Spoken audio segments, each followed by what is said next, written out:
Hello everyone, once again I am here with the third lecture on your chapter 4 of geography. I hope you all remember the name of the chapter.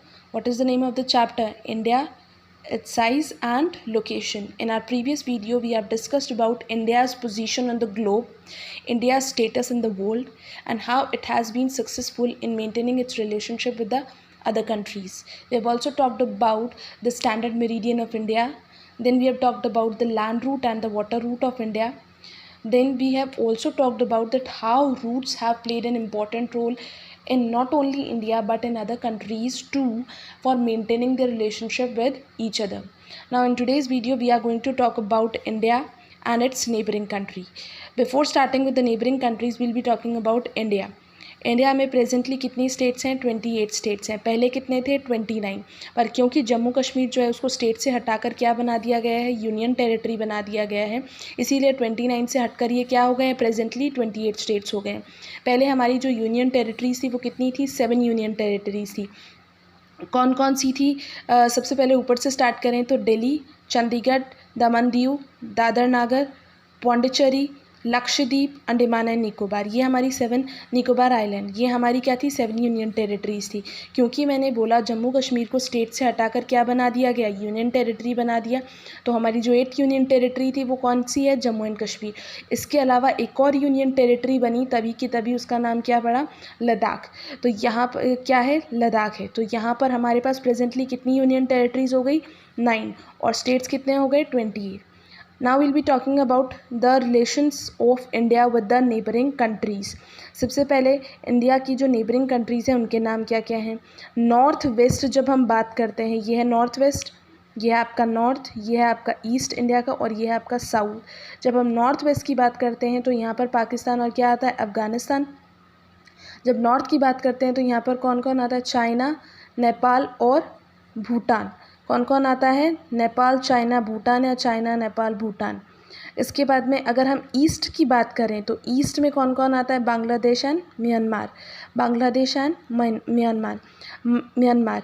अब यहाँ पर south के अंदर जैसे ही हम south में आते हैं तो कौन कौन सी आती हैं? मालदीव्स और श्रीलंका. ये दो हमारी क्या हैं? नेबरिंग कंट्रीज़ हैं. अब यहाँ पर मालदीव्स जो है वो लक्षद्वीप के एकदम लास्ट में साउथ में जाकर एक छोटा सा पार्ट है मालदीव्स. तो ये हमारी क्या है? ये भी एक नेबरिंग कंट्री मानी जाती है. ठीक है, अकॉर्डिंग टू योर बुक. और श्रीलंका जो है, ठीक है, वो भी हमारी नेबरिंग कंट्री है.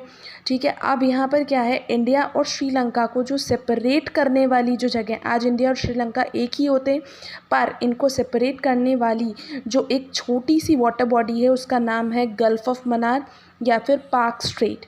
गल्फ ऑफ मन्नार या पाक स्ट्रेट. अब इसके बारे में we'll be talking later on in this video. First of all we'll be talking about these neighbouring countries. तो ये जो नेबरिंग कंट्रीज़ हैं इन सब को मिला के इंक्लूडिंग इंडिया, इनको क्या बोला जाता है? साउथ एशिया बोला जाता है. एशिया के अंदर अगर साउथ एशिया वर्ड यूज़ किया जा रहा है, अगर कभी भी कहीं पर भी साउथ एशिया वर्ड यूज़ होता है तो उसका मतलब है we are talking about all these countries including India. तो ये सारी जो कंट्रीज़ हैं इंक्लूडिंग इंडिया क्या बनाती हैं? साउथ एशिया बनाती हैं. साउथ एशिया को एक और चीज़ बोला जाता है इंडियन सब कॉन्टिनेंट. क्या बोला जाता है? इंडियन सब कॉन्टिनेंट. तो इंडियन सब कॉन्टिनेंट या साउथ एशिया वर्ड कभी भी यूज़ हो तो उसका मतलब है कि वो जो वर्ड है it is talking about all these countries, all these neighbouring countries including India. अब यहाँ पर क्या कहते हैं कि ये जो इंडियन सब कॉन्टिनेंट हैं, ठीक है, इनका शेप, इनका एनवायरनमेंट, इनका क्लाइमेट और बहुत सारी चीज़ें दूसरी एशियन कंट्री से क्या हैं? बहुत बहुत ज़्यादा अलग हैं. ठीक है. इसका जो साउथ एशिया का अगर आप गौर से कभी शेप देखोगे एशिया का, तो साउथ में जब देखोगे तो वो कम्प्लीटली डिफरेंट है दूसरी कंट्रीज़ की शेप के कंपैरिजन में.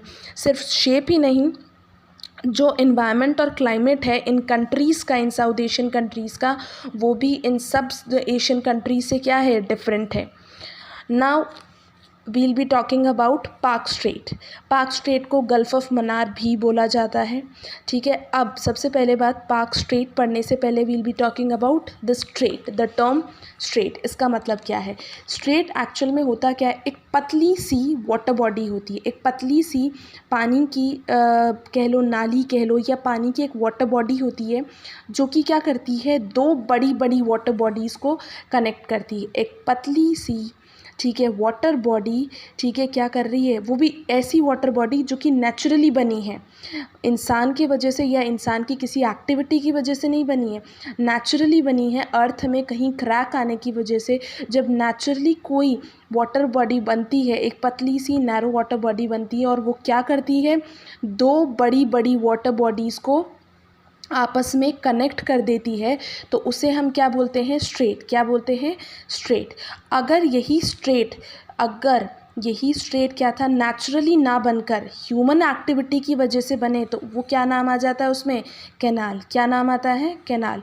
अगर मैंने क्या बताया, जब ज़मीन में कोई फ्रैक्चर आ जाए नेचुरली, तो वहाँ पर क्या होती है, एक नैरो वाटर बॉडी बनती है जो कि दो लार्ज वाटर बॉडीज़ को क्या करती है? कनेक्ट करती है। जब ऐसा कुछ होता है तो क्या बनता है? स्ट्रेट। पर ये क्या हुआ? नेचुरल हुआ। नेचुरली लैंड में कोई फ्रैक्चर आया या क्रैक आया, पर जब कोई ह्यूमन एक्टिविटी की वजह से या मैनमेड किसी एक्टिविटी की वजह से लैंड में क्रैक आता है और वहाँ पर कोई नैरो वाटर बॉडी बनती है जो कि दो लार्ज वाटर बॉडी को कनेक्ट करती है, तो उसे हम क्या कहते हैं? Canal. So this is the difference between strait and canal. Now come back to your topic Palk Strait. अब ये जो पाक स्ट्रेट है, ये एक्चुअल में है क्या? पाक स्ट्रेट इंडिया और श्रीलंका को, as I have told you, क्या करता है? सेपरेट करता है।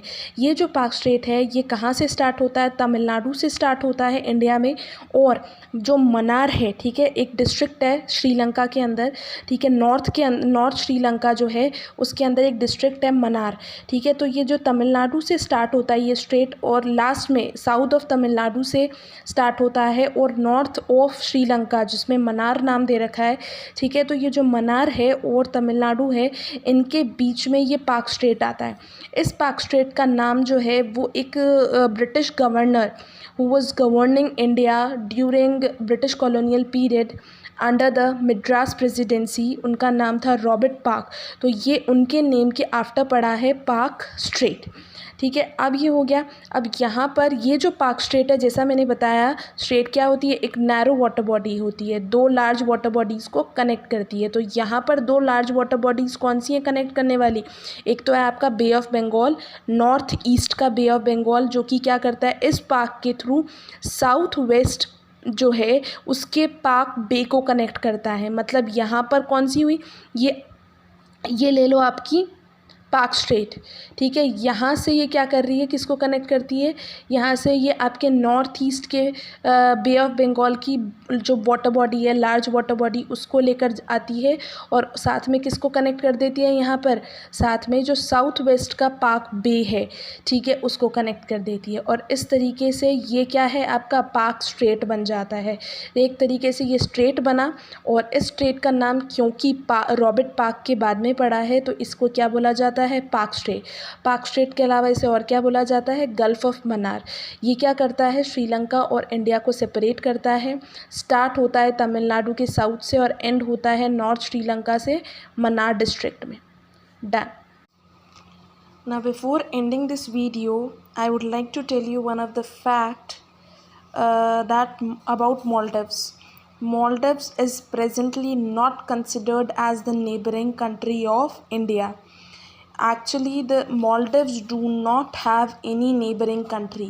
Maldives is just a water border of Lakshadweep, so it is not considered the neighboring country of India, and India do not have any such great relationship with Maldives. That's why India is presently Maldives is not considered as India's neighboring country. That's it. This is the end of this video and the end of this chapter. Thank you.